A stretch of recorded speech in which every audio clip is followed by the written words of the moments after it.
where something new happened when the Holy Spirit came down. What happened in Genesis chapter 1 verse 3? Let there be light, and there was light just after the Holy Spirit hovered over the face of the deep. Praise the Lord.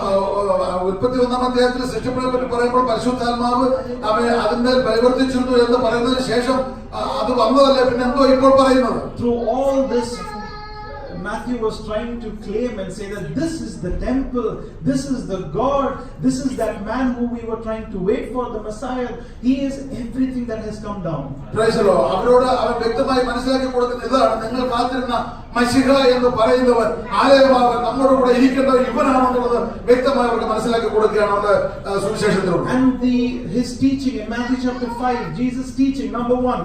5-ാം അധ്യായത്തിൽ വരുമ്പോൾ യേശുക്രിസ്തു പഠിപ്പിക്കുന്നു ഒന്നാമതായിട്ട്. All the way from Matthew 5, 6, 7, he's teaching them. 5, 6, 7 എന്നീ അധ്യായങ്ങളിൽ അവൻ വ്യക്തമായി പഠിപ്പിക്കുകയാണ് അവരെ. He's teaching them authoritatively. അവൻ വെറുതെ പഠിപ്പിക്കല്ല, അധികാരത്തോടെയാണ് അവൻ പഠിപ്പിച്ചത്. And then all the way throughout the rest of the things, he's explaining his teaching. തുടർന്നുള്ള അധ്യായങ്ങളിൽ അവന്റെ പഠിപ്പിക്കനെ പറ്റി തന്നെ അവൻ വിശദീകരിക്കുകയും ചെയ്യുന്നു. He's speaking like a person who really knows what he's talking about.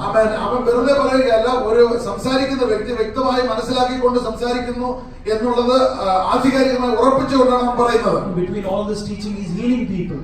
ഈ പഠിപ്പിക്കൽ ഇടയ്ക്കൊക്കെയും അവൻ രോഗികളെ സൗഖ്യമാക്കുന്നു. He's driving out the dark forces in Israel. ഇസ്രായേലിലെ ഇരുട്ടിന്റെ ശക്തികളെ അവൻ തുടച്ചു മാറ്റുന്നു. He's acting like a person who is purging his people. അവന്റെ ജനത്തെ ഉപദ്രവിക്കുന്ന അഥവാ purging, cleaning his അവന്റെ ജനത്തെ സൗഖ്യമാക്കുന്ന ഒരു ജനമായിട്ട് അവനെ കാണുകയാണ്. Praise the Lord. When you have dirt all around, the Dubai municipality comes down, takes the sweep broom and starts moving all the dust here and there, sprays little water and cleans the area. This is what Jesus was doing to Jerusalem. Praise the Lord. Municipality ആൾ വന്ന് അവൻ നന്നായിട്ട് ആ സ്ഥലമെല്ലാം കഴുകി തൂത്ത് വൃത്തിയാക്കുന്നത് പോലെയാണ് യെരുശലേമിൽ യേശുക്രിസ്തു വന്ന് പ്രവർത്തിച്ചത്. We thought it was all about the healing, so we are preaching just touch Jesus, just touch Jesus. We lost the plot. Praise the Lord. നാം വിചാരിച്ചു സൗഖ്യത്തെ കുറിച്ചാണ് അവൻ പറയുന്നത്, പ്രസംഗിക്കുന്നത്, അതുകൊണ്ടാണ് പലപ്പോഴും നമ്മൾ കാണുന്നത്. പക്ഷേ അതല്ലായിരുന്നു അവന്റെ ലക്ഷ്യം. No, but he was sanctifying Israel. അവൻ ഇസ്രായേൽ ജനത്തെ വിശുദ്ധീകരിക്കുകയായിരുന്നു. He was cleaning Israel. അവൻ ഇസ്രായേൽ ജനത്തെ അവൻ ശുദ്ധീകരിക്കുകയായിരുന്നു. Right? How was he cleaning? എങ്ങനെയായിരുന്നു ഈ ശുദ്ധീകരണം നടന്നത്? Not by reforming the people by building houses. അവൻ വീടുകൾ പുതുക്കി പണിതു കൊടുത്ത് ജനത്തെ ഉദ്ധരിച്ചുകൊണ്ടല്ല. Not by opening orphanages. അവൻ ഓർഫനേജുകൾ തുറന്നുകൊണ്ടല്ല. Not by giving husbands to the widows. അവൻ വിധവമാർക്ക് ഭർത്താക്കന്മാരെ കൊടുത്തുകൊണ്ടല്ല. He was not doing a social reform. അവൻ ഒരു സാമൂഹിക പരിവർത്തനമല്ല അവൻ നടത്തിയത്. He was doing an eternal reformation. Praise the Lord. ഒരു നിത്യ അവൻ പരിവർത്തനമാണ് അവൻ നടത്തിയത്. Praise the Lord. That's what's the difference between today's ministries and Jesus Christ's ministry. അവിടെയാണ് വ്യത്യാസം. ഇന്നത്തെ ശുശ്രൂഷയും യേശുക്രിസ്തുവിന്റെ ശുശ്രൂഷയും തമ്മിലുള്ള വ്യത്യാസം വ്യക്തമായി അവിടെയാണ് മനസ്സിലാക്കുന്നത്. People are all for the social reformation. അവൻ സാമൂഹിക പുനരുത്ഥാനത്തെ അവര് ഉദ്ധരിക്കുക എന്നുള്ളതാണ് നാം ഇന്ന് കാണുന്നത്. But the attitude of this person who is called Yeshua was different. എന്നാൽ യേശുവ എന്ന് പറയുന്ന ഈ വ്യക്തിയുടെ മനോഭാവം വ്യത്യസ്തമായിരുന്നു. His purpose was salvation. അവൻ വന്നതിന്റെ ഉദ്ദേശം രക്ഷ എന്നുള്ളതായിരുന്നു. If he needed to bring salvation to Jerusalem, അവൻ യെരുശലേമിലേക്ക് രക്ഷ കൊണ്ടുവന്നുവെങ്കിൽ what was the method that he used? അവൻ അവിടെ ഉപയോഗിച്ച രീതി എന്താണ്? He used doctrine. അവിടെ ഉപദേശമാണ് അവൻ പ്രസ്താവിച്ചത്. He used teaching. അവൻ പഠിപ്പിക്കുകയായിരുന്നു ഉപദേശം. He was driving out of demons. അവൻ പിശാചുക്കളെ പുറത്താക്കുകയാണ് അവൻ ചെയ്തത്. Healing the people. അവൻ ജനത്തെ സൗഖ്യമാക്കി. For what? എന്തിന് ഇതൊക്കെ ചെയ്തു? So that they all can be healed and then build a house and have a family and just enjoy life. Is that why he healed people? അതുകൊണ്ട് അവർക്ക് സൗഖ്യം പ്രാപിച്ച് വീടുകളൊക്കെ പണിത് സന്തോഷമായിട്ട് കുടുംബമായിട്ട് പാർക്കാനാണോ അവൻ രോഗസൗഖ്യം നൽകിയത്? He healed the people, put out the demons, gave them the gospel or the good news so that to show them the kingdom of God has come. Praise the Lord. അവൻ പിശാചിനെ പുറത്താക്കി, അല്ലെങ്കിൽ ഇരുട്ടിന്റെ അധികാരത്തെ പുറത്താക്കി അവരെ എന്തിലേക്ക് നടത്തി എന്ന് ചോദിച്ചാൽ ദൈവരാജ്യം വന്നു എന്നുള്ളത് അവർ ഗ്രഹിക്കാനായിട്ട് അത്ര. It was his method to establish the kingdom on earth. അവന്റെ ദൈവരാജ്യം ഭൂമിയിൽ സ്ഥാപിക്കുന്നതിന് അവൻ വിവരിച്ച രീതിയായിരുന്നു അത്. Praise the Lord. So this is the kind of conclusion when you read from all the way from Matthew chapter 1. You come to this portion here, and then what does happen there? She puts the expensive perfume on him, and he says, "Listen, you already have the poor with you."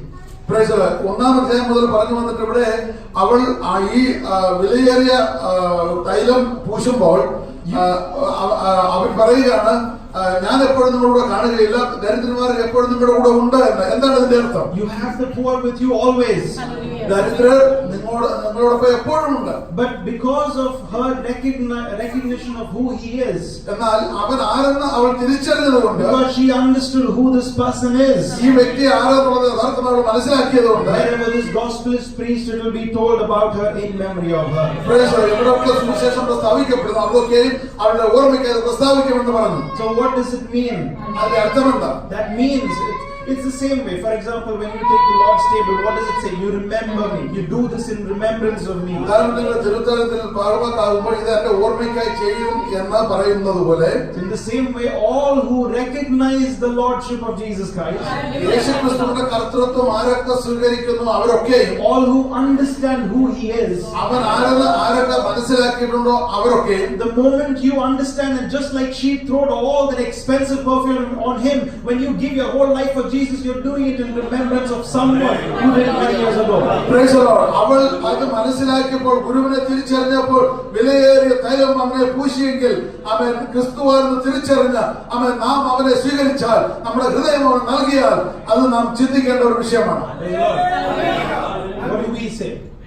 Praise the Lord. What do we say? നാം എന്താണ് പറയുന്നത്? Oh, just like she poured all that oil, so wherever the gospel is preached, I'm preaching her right now, so that as Bible says, I'm fulfilled. That's not the point. Praise the Lord. ഇങ്ങനെ പറഞ്ഞതുകൊണ്ട് ഞാൻ പ്രസംഗിക്കുന്നു, അവളുടെ പേരെടുത്ത് പറയുന്നു, അതിനുവേണ്ടിയൊന്നും അല്ല അവിടെ പ്രസ്താവിച്ചിരിക്കുന്നത്. When you follow the similar actions, ഇതുപോലുള്ള പ്രവർത്തികൾ നിങ്ങൾ തുടർന്നാൽ, you have done it in remembrance of her. Praise the Lord. നിങ്ങൾ കർത്താവിന്റെ ഓർമ്മയ്ക്കായി ചെയ്തു എന്നുള്ളത് മനസ്സിലാക്കുക. You have done it in remembrance of her. അവളുടെ ഓർമ്മയ്ക്കായിട്ട് അത് ചെയ്തു എന്നറിയുന്നു. I hope you got the point. Okay, moving on for Matthew chapter 24, 26 verse 14. Then one of the 12, named Judas Iscariot, went to the chief priests and said, "What are you willing to give me to betray him to you?" And they weighed out 30 pieces of silver to him. Can you continue reading please, verse 16? So from that time he sought opportunity to betray him. Yeah. Now on the first day of the feast of the unleavened bread, the disciples came to Jesus saying to him, "Where do you want us to prepare for you to eat the Passover?" And he said, "Go into the city to a certain man and say to him, 'The teacher says, my time is at hand. I will keep the Passover at your house with my disciples.' So the disciples did as Jesus. These are the last moments of Jesus Christ. Last moments. യേശുക്രിസ്തുവിന്റെ അവസാന നിമിഷങ്ങളെ പറ്റിയാണ് ഇവിടെ പറയുന്നത്. And that's the reason there's all this secrecy and this kind of hiding in terms of keeping his identity, so that he can fulfill his ministry. അവൻ ആരെന്നുള്ള ആ തിരിച്ചറിയുന്ന ഭാഗം അവൻ മറച്ചു വെച്ചിരുന്നത് എന്തിനെന്ന് ചോദിച്ചാൽ അവന്റെ ശുശ്രൂഷ പൂർത്തീകരിക്കേണ്ടത് വേണ്ടിയാണ്. And to commemorate the future movement of all these things, ഇതിന്റെ ഒക്കെയും ഭാവി ഓർമ്മയ്ക്കായിട്ട്, he takes the only symbol to Israel that actually matters in their beginning. Praise the Lord. ഇങ്ങനെയുള്ള കാര്യങ്ങളൊക്കെ ഇസ്രായേലിന് അടയാളമായിട്ടാണ് ആരംഭത്തിൽ അവൻ ഇതൊക്കെ ചെയ്യുന്നത്. The thing that actually made or brought a turning point to Israel. Israel ജനത്തിന്റെ ഒരു വഴിത്തിരിവായിട്ട് വരുന്ന ഈ കാര്യം. Praise the Lord. He takes that same thing, അതേ കാര്യം തന്നെ എടുത്തുകൊണ്ട്, and he uses that to explain the beginning of a new creation. ഒരു പുതിയ സൃഷ്ടിയുടെ ആരംഭമായിട്ട് അത് വിശദീകരിക്കാൻ എടുക്കുന്നു അവനവിടെ. He took that Passover that was enacted many years ago, അനേക വർഷങ്ങൾക്ക് മുൻപ് നടന്ന ആ പെസഹത്തെ ഇവിടെ ഓർമ്മിക്കപ്പെടുന്നത്, where it was all about leaving Egypt. അതെന്തുകൊണ്ടെന്ന് ചോദിച്ചാൽ, അതിന്റെ മുഴുവൻ കാരണം എന്ന് ചോദിച്ചാൽ മിസ്രയീം വിടുക എന്നുള്ളതാണ്. He did not take examples of the manna coming down. മന്ന വരുന്ന ഉദാഹരണത്തെ പറ്റി ഇവിടെ പറയുന്നില്ല. He did not sit with his disciples and take that as his final explanation of his death. ശിഷ്യന്മാരായിട്ട് ഇരുന്നുകൊണ്ട് അവന്റെ മരണത്തിന്റെ വിശദീകരണമായിട്ട് ആ വിഷയം അവൻ എടുക്കുന്നില്ല. The water becoming sweet at Mara, that he did not take. മാറയായ വെള്ളം മധുരമായത് അവൻ ഇവിടെ പ്രസ്താവിക്കുന്നില്ല. He did not take all the battles they had with the Amalekites to explain his death. അമാലേക്കരുമായിട്ടുള്ള യുദ്ധമോ അങ്ങനെയുള്ള യുദ്ധങ്ങളോ ഒന്നും അവന് ഇവിടെ വിശദീകരിക്കാൻ എടുക്കുന്നില്ല. He did not take any symbol of the Old Testament, അവൻ പഴയ നിയമത്തിൽ ഒരു അടയാളം അവൻ എടുക്കുന്നില്ല. but took the one symbol that showed that Yahweh was God. Praise the Lord. Yahweh ദൈവമെന്ന് വെളിപ്പെടുത്തുന്ന ഒരേ ഒരു ഉദാഹരണം മാത്രമാണ് അവൻ ഇവിടെ ഉദ്ധരിക്കുന്നത്. This is what Moses told God when he was in the beginning. ആദ്യമുള്ള മോശ ഇതാണ് പറഞ്ഞത്. Hey, listen, this Pharaoh guy is not going to let us go. അവനറിയാം ഇവരെ ഒരിക്കലും ഫറവോൻ വിടാൻ അനുവദിക്കില്ല. God said, I'll make sure that he lets you go with a hard hand. ദൈവം മോശയോട് പറയുന്നത് അവൻ ഒരു വ്യക്തമായ ഒരു കരത്തോടു കൂടെ അവൻ ദൈവത്തെ വിട്ടയക്കുന്നു എന്ന് അവൻ സ്വമേധയാ പറയുന്ന അനുഭവത്തിലേക്ക് അവനെ കൊണ്ടെത്തിക്കുമെന്ന് ദൈവം മോശയോട് പറയുന്നു. Moses, just like you have heavy lips, heavy tongue, you cannot speak. അവൻ മോശ പറയുകയാണ്, എനിക്ക് സംസാരിക്കാൻ ബുദ്ധിമുട്ടുണ്ട്, വിട്ടുള്ള അതരമുണ്ട്. With that same heavy hand I will send my people free. അവൻ അങ്ങനെയുള്ള വിട്ടുള്ള അതരം കൊണ്ട് തന്നെ സംസാരിപ്പിച്ച് എന്റെ ജനത്തെ വിടുമെന്ന് ദൈവം ഉറപ്പിച്ചു. A complete removal from one and an entry into another. Completely. ഒരു സ്ഥലത്ത് നിന്നുള്ള പൂർണ്ണ നീക്കവും മറ്റൊരു സ്ഥലത്തേക്കുള്ള പ്രവേശനവും. No transition. അവൻ ഇവിടെ ട്രാൻസിഷൻ ഇതിനിടയ്ക്ക് ഒരു വേറെ ഒന്നുമില്ല. No waiting. അവൻ കാത്തിരിപ്പില്ല. There is no more time. അവൻ ഇനി സമയമില്ല. It is a quick decision, now or never. ഇത് വളരെ വേഗമെടുത്ത തീരുമാനമാണ്. ഒന്നുകിൽ ഇപ്പോൾ അല്ലെങ്കിൽ ഒരിക്കലുമില്ല. So Jesus sits with his disciples. അവൻ യേശുക്രിസ്തു അവന്റെ ശിഷ്യന്മാരോടൊപ്പം ഇരുന്നു He says, let me take that one example that will make you understand. നിങ്ങളെ മനസ്സിലാക്കുവാൻ ആ ഒരൊറ്റ ഉദാഹരണം മാത്രം ഞാൻ എടുക്കട്ടെ. What happened in the land of Egypt on that night? അന്ന് രാത്രി മിസ്രൈമിൽ എന്താ സംഭവിച്ചത്? In that night that they were supposed to go out the next day, God told them or gave them certain rules and regulations. അവര് പിറ്റേന്ന് പോകുന്നതിന് മുൻപ് ദൈവം ചില പ്രമാണം, ചില റൂൾസ് അവരോട് പറയുകയുണ്ടായി. These rules were not easy for them. It was not nice and sweet.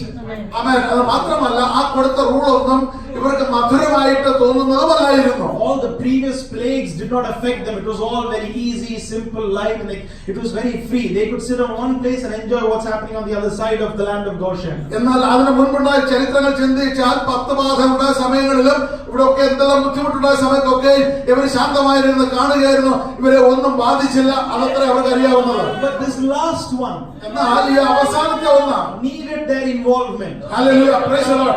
അവരും കൂടെ ഇതിനകത്ത് ഭാഗമാകേണ്ട ആവശ്യകതയുണ്ട്. Otherwise they also would be taken up by the angel of death. Praise the Lord. എന്തുകൊണ്ടെന്നാൽ അവരത് ചെയ്തില്ല എങ്കിൽ ഈ മരണദൂതൻ അവരെയും കൊണ്ടുപോകും. The angel of death had no mercy whether it was Israel or Gentile. അവൻ ഒരു കാര്യം വ്യക്തമായി മനസ്സിലാക്കണം, ഇത് ഇസ്രായേലിനാണോ ഇത് മിസ്രൈമിനാണോ എന്ന് യാതൊരു പരിഗണനയും വരുന്ന സംഹാര ദൂതനില്ല.